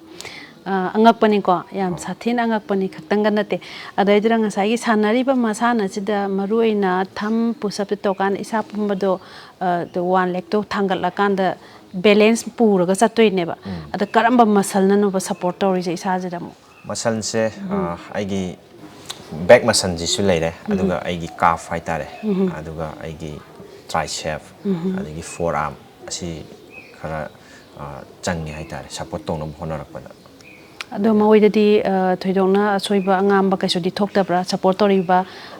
ꯄꯥꯔꯠꯁ ꯑꯣꯐ ꯑꯋꯥꯔ ꯕꯣꯗꯤ ꯀꯣ ꯁꯤꯗꯗꯤ ꯀꯩꯀꯩ ꯊꯣꯛꯏ ꯗꯦꯃꯦꯖ ꯍꯧꯖꯤꯛꯁꯦ ꯀꯩꯁꯨ ꯊꯣꯏꯗꯣꯛꯄ ꯊꯣꯛꯄꯗꯤ ꯂꯩꯇꯦ ꯑꯁꯤꯗ ꯑꯩꯅ ꯇ꯭ꯔꯦꯅꯤꯡꯁꯤ ꯂꯣꯏꯔꯛꯄ ꯃꯇꯝꯗ ꯑꯩꯈꯣꯏꯒꯤ ꯁ꯭ꯇ꯭ꯔꯦꯁꯤꯡ ꯑꯗꯒꯤ ꯃꯁꯥꯖ ꯑꯁꯤꯁꯦ ꯑꯗꯨꯝ ꯐꯖꯅ ꯔꯤꯒꯨꯂꯔ ꯑꯣꯏꯅ ꯑꯗꯨꯝ ꯐꯖꯅ ꯁꯦꯝꯃꯦ ꯍꯥꯏꯇꯥꯔꯦ ꯇ꯭ꯔꯦꯅꯤꯡꯁꯤ ꯂꯣꯏꯔꯛꯄ ꯃꯇꯝꯁꯤꯗ ꯑꯩꯅ ꯇꯧꯔꯤꯕ ꯇ꯭ꯔꯦꯅꯤꯡꯁꯤ ꯇ꯭ꯔꯦꯅꯤꯡꯁꯤ ꯂꯣꯏꯔꯦꯅ ꯑꯩꯅ ꯇꯣꯛꯊꯣꯛꯈꯤꯕ ꯇꯥꯔꯒꯗꯤ ꯃꯁꯜ ꯇꯥꯏꯠ ꯇꯧꯔꯛꯀꯅꯤ ꯑꯗꯒꯤ ꯂꯤꯒꯥꯃꯦꯟꯁꯨ ꯇꯥꯏꯠ ꯑꯣꯏꯔꯛꯀꯅꯤ ꯑꯁꯤꯅ ꯑꯩꯉꯣꯟꯗꯁꯨ ꯏꯐꯦꯛ ꯑꯃ ꯑꯣꯏꯅꯦꯕ ꯑꯗꯨꯅ ꯇ꯭ꯔꯦꯅꯤꯡꯁꯤ ꯂꯣꯏꯔꯛꯄ ꯃꯇꯝꯗ ꯑꯩꯅꯁꯨ ꯍꯥꯟꯅꯒꯤ ꯅꯣꯂꯦꯖ ꯈꯔ ꯑꯩꯉꯣꯟꯗꯁꯨ ꯂꯩꯖꯕ ꯍꯥꯏꯇꯥꯔꯦ ꯑꯁꯨꯃꯥꯏꯅ ꯂꯥꯛꯇꯥꯔꯒꯗꯤ ꯊꯦꯔꯥꯄꯤꯒꯨꯝꯕꯁꯨ ꯑꯗꯨꯝ ꯌꯥꯎꯋꯦ ꯃꯁꯜ ꯅꯨꯡꯖꯟ ꯂꯤꯒꯥꯃꯦꯟ ꯀꯩꯀꯥꯁꯤꯡ ꯃꯔꯛꯇ ꯁ꯭ꯇ꯭ꯔꯦꯁꯤꯡ ꯃꯁꯥꯖꯁꯤ ꯐꯖꯅ ꯇꯧꯔꯕ ꯃꯇꯝꯁꯤꯗ ꯉꯁꯥꯏꯒꯤ ꯑꯩꯅ ꯃꯨꯛꯁꯜꯂꯨꯏꯕ ꯃꯁꯜ ꯃꯌꯥꯝ ꯑꯗꯒꯤ ꯂꯤꯒꯥꯃꯦꯟ ꯃꯌꯥꯝꯁꯦ ꯑꯁꯤ ꯐꯖꯅ ꯑꯃꯨꯛ ꯐ꯭ꯂꯦꯛꯁꯤꯕꯜ ꯑꯣꯏꯌꯦꯕ ꯍꯥꯏꯗꯤ ꯁ꯭ꯇ꯭ꯔꯦꯁꯤꯡ ꯑꯗꯒꯤ ꯃꯁꯥꯖ ꯐꯖꯅ ꯍꯥꯞꯄꯛꯄ ꯃꯇꯝꯗꯨꯗꯁꯨ ꯕꯣꯗꯤꯁꯤ ꯑꯗꯨꯝ ꯐ꯭ꯂꯦꯛꯁꯤꯕꯜ ꯑꯣꯏꯔꯒ ꯑꯩꯉꯣꯟꯗꯁꯨ ꯌꯥꯝ ꯀꯝꯐꯣꯔꯇꯦꯕꯜ ꯑꯣꯏꯅ ꯇ꯭ꯔꯦꯅꯤꯡꯁꯨ ꯇꯧꯕ ꯉꯝꯃꯦꯕ ꯃꯇꯨꯡ ꯇꯥꯔꯛꯄꯗ ꯍꯥꯏꯇꯥꯔꯦ ꯑꯗ ꯇꯧꯍꯧꯗꯕ ꯑꯩꯈꯣꯏꯒꯤ ꯁ꯭ꯇ꯭ꯔꯦꯁꯤꯡ ꯀꯩꯀꯥꯒ ꯃꯔꯨ ꯑꯣꯏꯔꯤꯁꯤ ꯑꯩꯈꯣꯏꯒꯤ ꯁ꯭ꯇ꯭ꯔꯦꯁꯤꯡꯁꯤꯁꯨ ꯌꯥꯝꯅ ꯃꯔꯨ ꯑꯣꯏꯅ ꯈꯜꯂꯦ ꯁꯥꯟꯅꯕ ꯂꯣꯏꯔꯦꯅꯁꯨ ꯑꯩꯈꯣꯏꯒꯤ ꯂꯣꯏꯁꯤꯟꯕꯤꯕ ꯅꯠꯇꯕ ꯁꯥꯟꯅꯕ ꯂꯣꯏꯔꯦꯅ ꯑꯩꯒꯤ ꯁ꯭ꯇ꯭ꯔꯦꯁꯁꯤꯡ ꯑꯗꯒꯤ ꯋꯥꯔꯝ ꯗꯥꯎꯟꯁꯤꯁꯨ ꯐꯖꯅ ꯑꯗꯨꯝ ꯍꯥꯞꯄꯤꯔꯝꯕ ꯇꯥꯔꯒꯗꯤ ꯑꯩꯉꯣꯟꯗ ꯂꯥꯛꯀꯗꯧꯕ ꯏꯟꯖꯨꯔꯤ ꯍꯥꯏꯇꯥꯔꯦ ꯑꯁꯤꯒꯤ ꯆꯥꯡꯁꯤꯁꯨ ꯅꯦꯝꯃꯦꯅ ꯑꯗꯨꯃꯥꯏꯅ ꯈꯟꯖꯩ ꯑꯗꯣ ꯉꯁꯥꯏ ꯕꯤꯗ꯭ꯌꯥꯁꯥꯒꯔꯅ ꯍꯥꯏ ꯑꯉꯝ ꯃꯔꯥꯏ ꯈꯪꯗꯦ ꯂꯝꯖꯦꯜꯃꯛꯇ ꯆꯦꯜꯂꯁꯨ ꯆꯣꯡ ꯆꯦꯜꯂꯦ ꯍꯥꯏꯕꯒꯤꯀꯣ ꯌꯥꯝꯅ ꯐꯅꯤꯌꯦꯁ ꯃꯣꯃꯦꯟ ꯍꯥꯏꯇꯥꯔꯦ ꯑꯉꯥꯡ ꯑꯣꯏꯔꯤꯉꯩ ꯅꯤꯡꯁꯤꯡꯕ ꯀꯩꯀꯩꯗꯤ ꯌꯥꯝ ꯁꯦꯌꯔ ꯇꯧꯅꯤꯡꯕ ꯀꯩꯀꯩ ꯂꯩ ꯑꯩ ꯑꯉꯥꯡ ꯑꯣꯏꯔꯤꯉꯩ ꯃꯇꯝꯁꯤꯗꯁꯨ ꯑꯩꯁꯦ ꯑꯩꯈꯣꯏ ꯂꯩꯀꯥꯏꯒꯤ ꯑꯍꯟꯁꯤꯡ ꯍꯥꯏꯇꯥꯔꯦ ꯑꯍꯟꯁꯤꯡꯁꯤꯅꯁꯨ ꯑꯗꯨꯝ ꯍꯥꯏ ꯑꯉꯥꯡ ꯃꯆꯥ ꯃꯥꯅ ꯀꯩꯅꯣꯅꯦ ꯆꯦꯜꯂꯤꯕ ꯁꯥꯟꯅꯔꯤꯕ ꯆꯣꯡꯉꯤꯕꯁꯦꯅꯀꯣ ꯍꯥꯏꯗꯤ ꯄꯤꯛꯏꯉꯩꯗꯒꯤꯁꯨ ꯑꯩꯁꯤ ꯆꯦꯟꯕ ꯆꯣꯡꯕꯁꯨ ꯌꯥꯝ ꯄꯥꯝꯃꯛꯑꯦꯕ ꯑꯗꯣ ꯐꯤꯖꯤꯀꯦꯜ ꯑꯩꯈꯣꯏꯒꯤ ꯆꯦꯟꯕ ꯆꯣꯡꯕ ꯁꯥꯟꯅꯕꯁꯦ ꯑꯁꯤꯁꯤꯗ ꯑꯩꯈꯣꯏꯒꯤ ꯆꯣꯡꯕ ꯆꯦꯟꯕ ꯃꯇꯝꯁꯤꯗ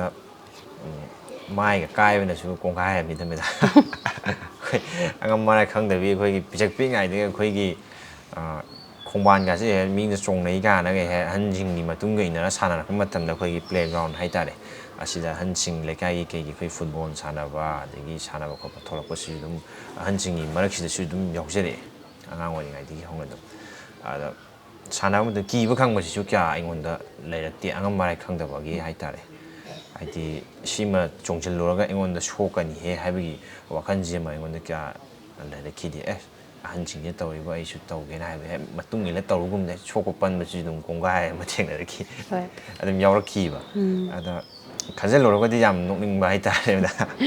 ꯑꯗꯣ ꯑꯉꯥꯡ ꯑꯣꯏꯒꯤ ꯋꯥꯔꯤꯁꯨ ꯑꯗꯨꯝ ꯅꯤꯡꯁꯤꯡꯉꯒꯁꯨ ꯅꯨꯡꯁꯤꯕꯀꯣ ꯑꯗꯨꯃꯛꯅ ꯑꯗꯨꯒꯤ ꯑꯉꯝ ꯃꯔꯥꯏ ꯈꯪꯗꯕ ꯍꯥꯏꯕ ꯀ꯭ꯋꯥꯂꯤꯇꯤꯗꯨꯃꯛꯅ ꯉꯁꯥꯏꯒꯤ ꯃꯌꯥꯝꯅ ꯇꯧꯔꯤꯕ ꯊꯕꯛꯁꯤꯗꯒꯤ ꯈꯤꯇꯪ ꯌꯨꯅꯤꯛ ꯑꯣꯏꯕ ꯐꯤꯜ ꯑꯃꯗ ꯕꯤꯗ꯭ꯌꯥꯁꯥꯒꯔꯅ ꯆꯪꯁꯤꯟꯕ ꯉꯝꯃꯤꯅꯦ ꯍꯥꯏꯅ ꯊꯝꯖꯒꯦ ꯑꯗꯣ ꯏꯁꯥꯗ ꯑꯩꯈꯣꯏ ꯍꯤꯗꯟ ꯇꯦꯂꯦꯟ ꯈꯔ ꯑꯗꯨꯝ ꯂꯩꯒꯅꯤ ꯉꯁꯥꯏ ꯑꯉꯝ ꯃꯔꯥꯏ ꯈꯪꯗꯕꯒꯤ ꯃꯔꯨꯝꯗꯨꯗ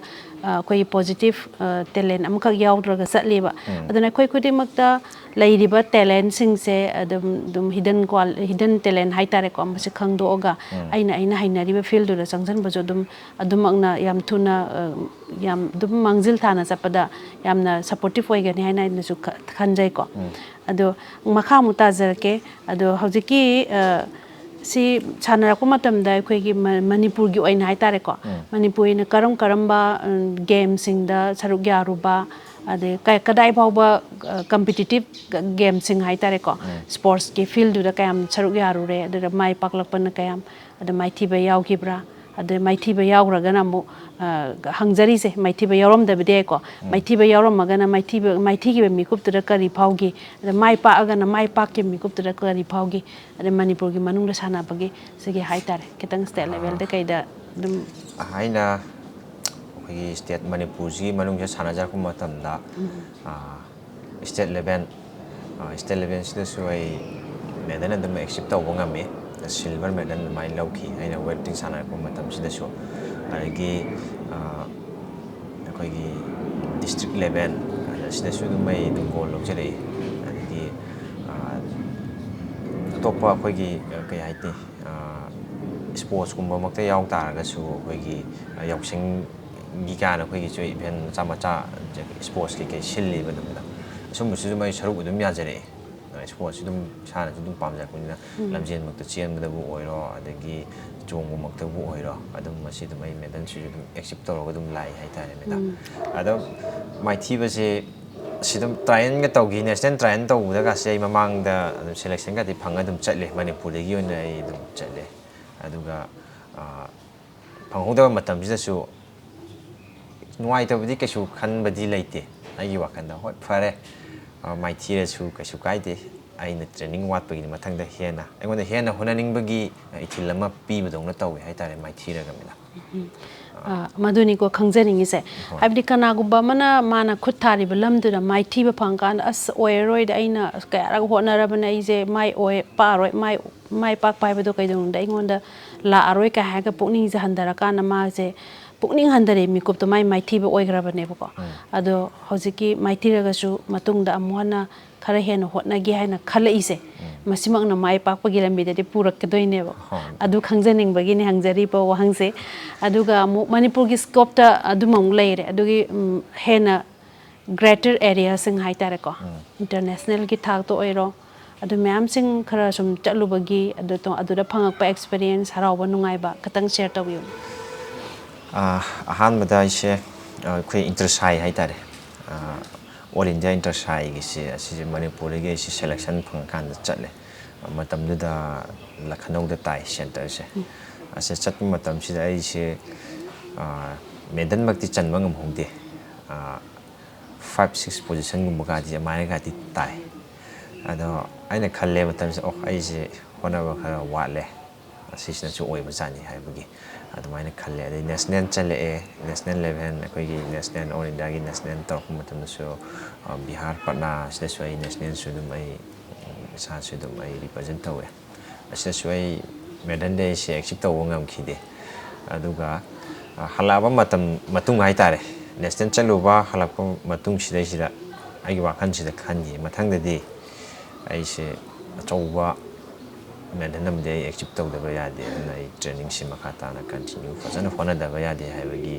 concept mai ngon da lai khai tare da asi matung sida training si fazana torok matam sida ai se khuchi tie khi elbow da right side ki elbow sida chat khi ba ase sida injury si le matam sida sida chana ba sti ya dra chana ba di ai si pamje ba mi ni na manually di yo chana ba sida bu khuchina kano mak loi sina ba ni na ase ji injury le gi bidagi di chana ba si ya dra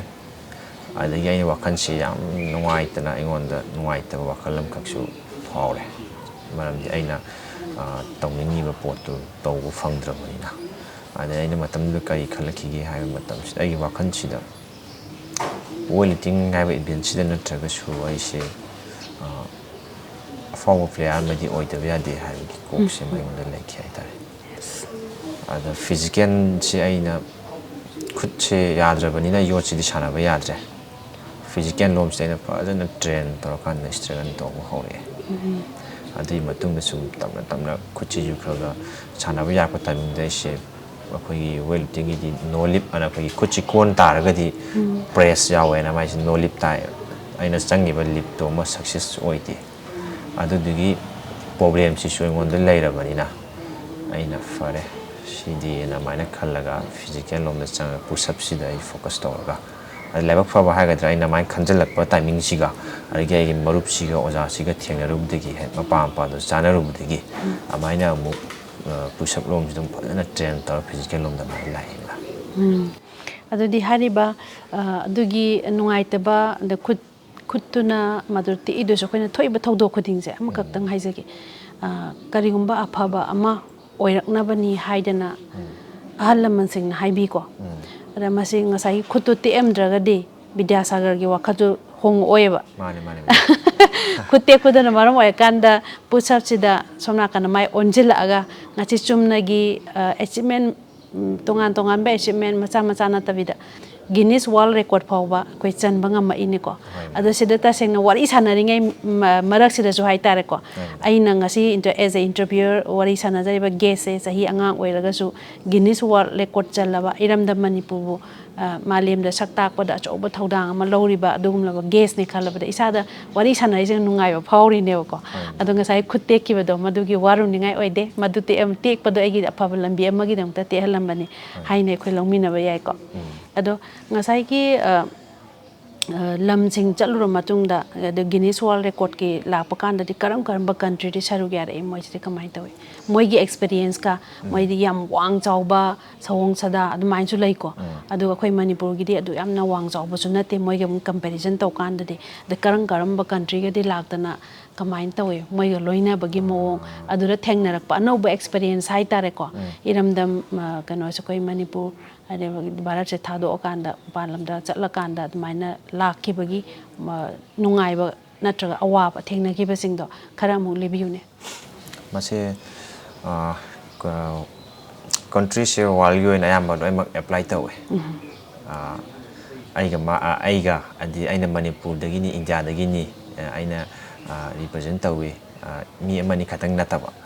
akhoi world sida leiba country kudimakse apply lo indi tawe adubu success we bangam da hai tare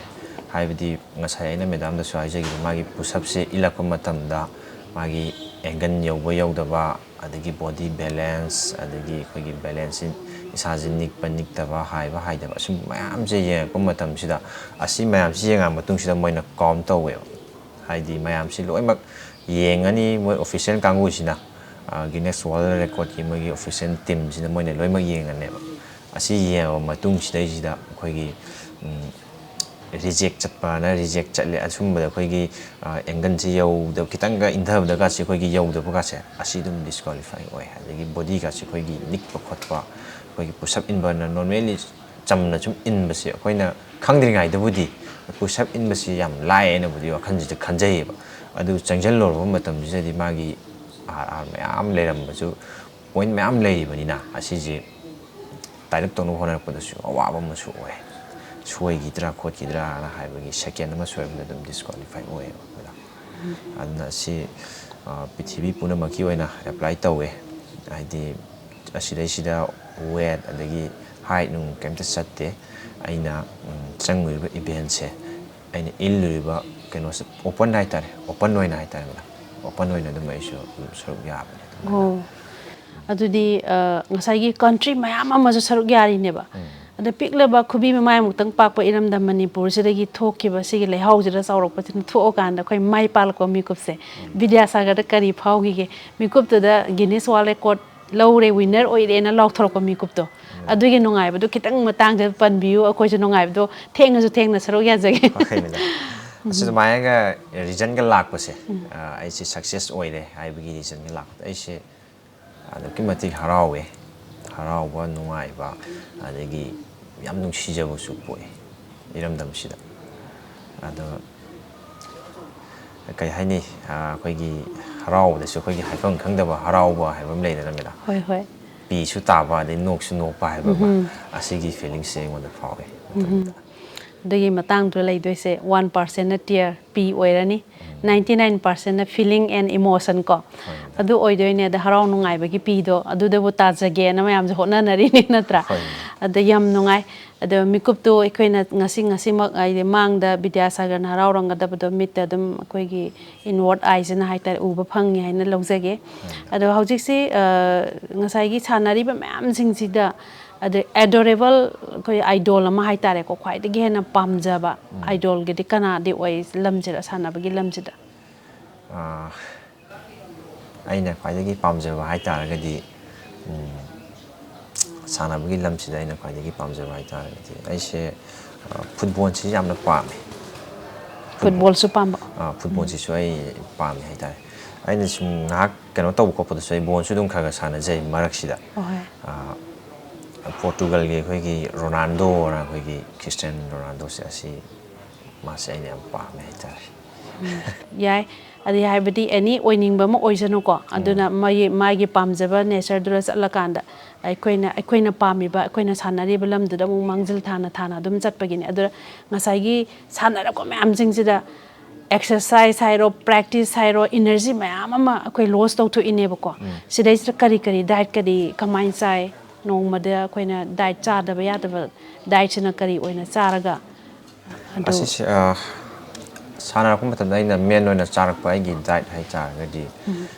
fruit kumba adigi yirum makta charaga su dum mai sidum khar yirum gumba sangong gumba lafoi gumba sidum men oina sina dum chajai hai tar meda akoi gi chak makta charaga su ai di chak ju kya chaba singam de ara khoi gi men oina lafoi chango mirum adagi fruit chingje asida men oina diet che asina main pi hai tare chakna kitang charaba chakna kitang charaga mamdi ai weight che asi su yamna aina chatliba ibhen aina changiba lambi siga hairaga di weight chi su yamna wang bu su ya da bani na weighting sai 65 pan bigger height ti kya mu oi no do san height che 5.5 okay 5.5 se da koina sungomba sana masana ma da player ama da height su gyaw godam ni ka akang na ba leibra leitabra akak na ba di leite mam che open noina ꯊꯦꯡꯒꯥꯏꯅꯔꯛꯄꯅꯤꯅ ꯑꯁꯤꯗ ꯑꯩ ꯍꯥꯏꯠ ꯑꯗꯨ ꯌꯧꯗ ꯌꯥꯗꯦ ꯑꯗꯨ ꯋꯥꯡꯗ ꯌꯥꯗꯦ ꯑꯗꯨ weight ꯑꯗꯨ ꯁꯨꯗ ꯌꯥꯗꯦ ꯋꯥꯠꯄ ꯌꯥꯗꯦ ꯍꯥꯏꯕꯒꯤꯗꯤ ꯊꯣꯏꯗꯣꯛꯄꯗꯤ ꯂꯩꯇꯦ ꯃꯦꯗꯥꯝ ꯑꯗꯣ ꯁꯥꯟꯅꯕꯁꯤꯗ ꯍꯣꯏ ꯁꯥꯏꯒꯤ ꯁ꯭ꯇꯨꯗꯦꯟ ꯑꯃꯗꯤ ꯑꯣꯏꯔꯦ ꯇꯣꯉꯥꯟꯕ ꯑꯩꯈꯣꯏꯒꯤ ꯒꯤꯅꯤꯁ ꯋꯥꯔꯜ ꯔꯦꯀꯣꯔꯗꯁꯦ ꯃꯁꯤ ꯆꯜꯂꯛꯑꯕ ꯃꯇꯨꯡꯁꯤꯗ ꯑꯩꯈꯣꯏꯒꯤ ꯁ꯭ꯇꯦꯠꯀꯤ ꯑꯣꯏꯕ ꯅꯠꯇ꯭ꯔꯒ ꯇꯣꯉꯥꯟ ꯇꯣꯉꯥꯟꯕ ꯃꯥꯏꯀꯩ ꯀꯌꯥꯗꯒꯤ ꯀꯔꯤ ꯀꯔꯤ ꯁꯨꯝ ꯔꯤꯋꯥꯔꯗ ꯀꯔꯤ ꯀꯩꯗꯤ ꯄꯤꯕꯤꯔꯛꯈ꯭ꯔꯦ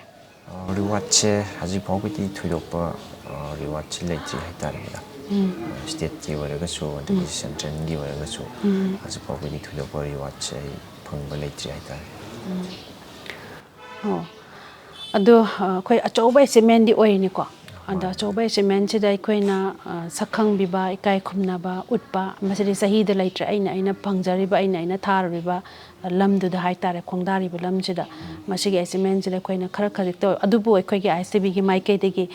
ꯕꯤꯗ꯭ꯌꯥꯁꯥꯒꯔ ꯑꯉꯥꯡ ꯑꯣꯏꯖꯔꯕꯁꯨ ꯋꯤꯠ ꯐꯨꯜ ꯑꯦꯁꯇꯤꯝ ꯀꯣ ꯆꯞ ꯆꯥꯅ ꯏꯀꯥꯏ ꯈꯨꯝꯅꯕꯗꯣ ꯎꯠꯆꯒꯦ ꯊꯥꯒꯠꯆꯔꯤ ꯍꯥꯏꯕ ꯋꯥꯐꯝꯁꯦ ꯊꯝꯖꯒꯦꯀꯣ ꯑꯗꯨꯒ ꯑꯃꯨꯛ ꯏꯁꯥꯒꯤ ꯒꯣꯜ ꯍꯥꯏꯕ ꯇꯥꯔꯦꯀꯣ ꯚꯤꯖꯟ ꯈꯔ ꯑꯩꯈꯣꯏꯅ ꯁꯥꯟꯅꯕꯁꯤꯃ ꯉꯁꯤꯒꯨꯝ ꯐꯪꯉꯤꯕ 2 times ꯒꯤꯅꯤꯁ ꯋꯥꯔꯜ ꯔꯦꯀꯣꯔꯗꯀꯤ ꯑꯦꯆꯤꯞꯃꯦꯟ ꯐꯪꯕꯁꯤꯅ ꯏꯁꯥ ꯁꯦꯇꯤꯁꯐꯥꯏꯠ ꯑꯣꯏꯕꯁꯦ ꯂꯣꯏꯔꯕ꯭ꯔꯥ ꯅꯠꯇ꯭ꯔꯒ ꯑꯍꯦꯟꯕ ꯒꯣꯜꯁꯤꯡ ꯀꯔꯤ ꯑꯦꯆꯤꯞꯃꯦꯟꯁꯤꯡ ꯀꯩꯀꯩ ꯂꯧꯒꯦ ꯍꯥꯏꯅꯗꯤ ꯈꯟꯕꯤꯔꯤ ꯇꯥꯛꯄꯤꯌꯨꯅꯦ ꯃꯈꯥ ꯇꯥꯅ ꯑꯩꯁꯦ ꯒꯤꯅꯦꯁ ꯋꯥꯔꯜ ꯔꯦꯀꯣꯔꯗꯁꯦ ꯑꯩꯁꯦ 5 times ꯒꯤꯅꯦꯁ ꯋꯥꯔꯜ ꯔꯦꯀꯣꯔꯗꯁꯦ ꯑꯩ ꯑꯦꯇꯦꯝ ꯇꯧꯅꯤꯡꯉꯦ ꯃꯦꯗꯥꯝ ꯃꯈꯥ ꯇꯥꯔꯛꯄꯁꯨ ꯑꯩ ꯑꯦꯇꯦꯝ ꯑꯗꯨꯝ ꯆꯠꯊꯖꯔꯛꯈꯤꯅꯤ ꯍꯥꯏꯇꯥꯔꯦ ꯃꯦꯗꯥꯝ ꯑꯩ ꯇ꯭ꯔꯦꯅꯤꯡ ꯇꯧꯕꯁꯨ ꯑꯗꯨꯝ ꯂꯦꯞꯆꯗ꯭ꯔꯤ ꯍꯧꯖꯤꯛꯁꯨ ꯑꯗꯨꯝ ꯑꯩ ꯇ꯭ꯔꯦꯅꯤꯡ ꯇꯧꯖꯔꯤ ꯁ꯭ꯇꯦꯠꯁꯤꯒꯤ ꯏꯔꯝꯗꯝꯁꯤꯒꯤ ꯑꯩꯈꯣꯏꯒꯤ ꯃꯤꯡꯆꯠ ꯎꯔꯣꯡꯁꯦ ꯑꯩ ꯄꯨꯔꯛꯀꯦꯅꯁꯨ ꯑꯗꯨꯃꯥꯏꯅ ꯑꯗꯨꯝ ꯈꯜꯂꯦ ꯍꯥꯏꯇꯥꯔꯦ ꯑꯌꯥꯝꯕ ꯃꯇꯝꯗꯁꯨ ꯑꯗ ꯑꯩꯅ ꯉꯝꯃꯤ ꯃꯈꯩꯗꯤ ꯑꯩꯅ ꯈꯤꯇꯪ ꯌꯨꯠ ꯑꯣꯏꯔꯤꯉꯩ ꯃꯇꯝꯁꯤꯗ ꯈꯤꯇꯪ ꯆꯦꯟꯕ ꯆꯣꯡꯕ ꯉꯝꯃꯤꯉꯩ ꯃꯇꯝꯁꯤꯗꯗꯤ ꯑꯩ ꯈꯤꯇꯪ ꯑꯦꯆꯤꯞꯃꯦꯟꯁꯦ ꯈꯤꯇꯪ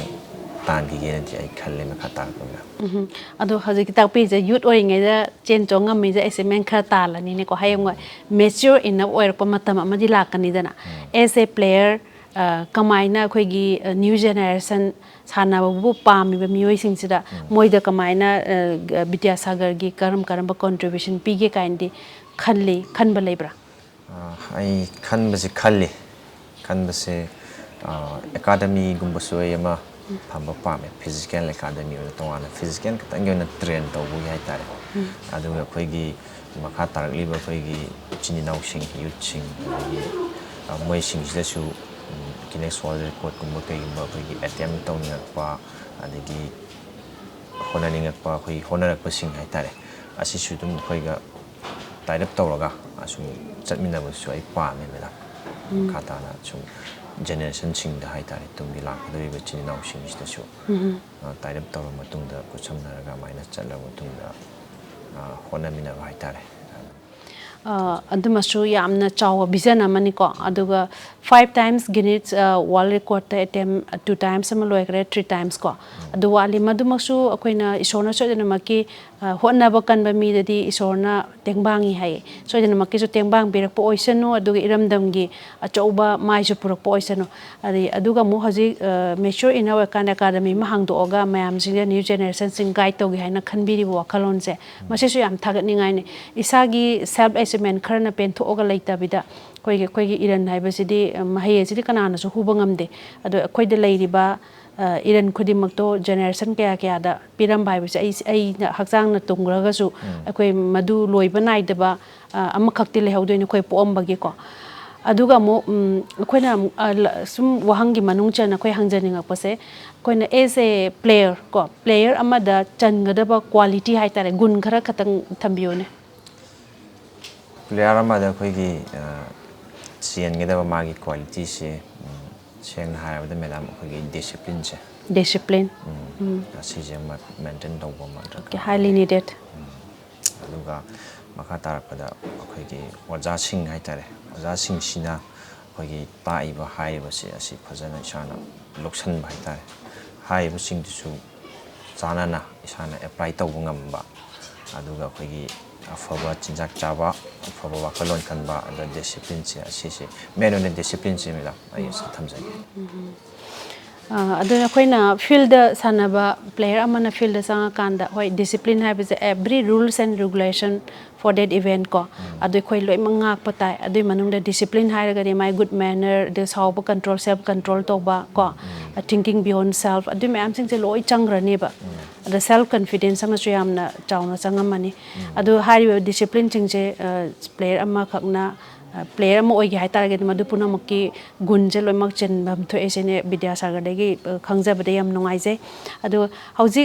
Bidyasagar na yamna chahi se nongna phanga iba Guinness World Record ki 2 times achievement sigi sibok lakpa sigi journey jai tare ko sibok lakpa kana kana da di credit se pibining masi aina 2 times Guinness World Record achieve tawrobas bo matam sida aina pining credit di ahamdagi oja yangbam Govind Singh makhatar ko dagi ima baba dagi marup niranjoy aina sungasai haijake batamida adagi aigi utlau hai ba khungang semida asina so ai credit citizen aina second attempt of the success or batam sida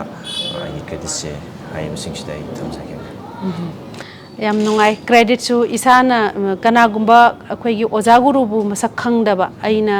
phangi ba assignment khuding mas aina hotna zamana ni kaina khanba mahiroi sing si de magi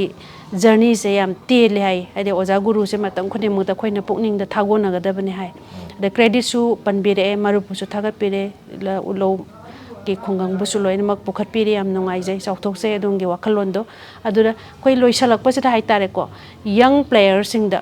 message amtang pibiram makha tana koigi hona bireba player sing hai tare koigi chinau sing da ina haijening badi chana wa hai base koigi maithire haiduna su koigi lepthok ta hai tare chana bu pamna changi bi taragadi mai leidana kongpam chena lepaga lawriba target se accept tawdri fawti hanba yadi haibagi wakhalon se ai leheninge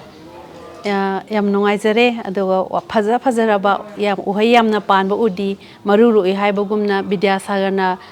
phangi ba assignment sing sigi marumda leiramba Bidyasagar gi yamna luluk laba wahai kayama adu phajara fidam kayama khoi tawa phangjare adu ngasi se khoi thoram se loisalak le ko aduga message pibi gre mayam sing chida soidana maki young players sing hotna ning ba sing da Bidyasagar gi message yaubiraga makhoi su khudung ilakpo oisan hoina thamjage adu Bidyasagar ngaktang matam kaithokpiraga wari utai sanabai tanja pibi base masigi damta amuka hana ICB mak degi thagat pa phongdoksari loina na ngasi gi thorom machu eng tabiri ba ICB gi SN Bureau sing bu amuka hana nimla hoitromna khurumjari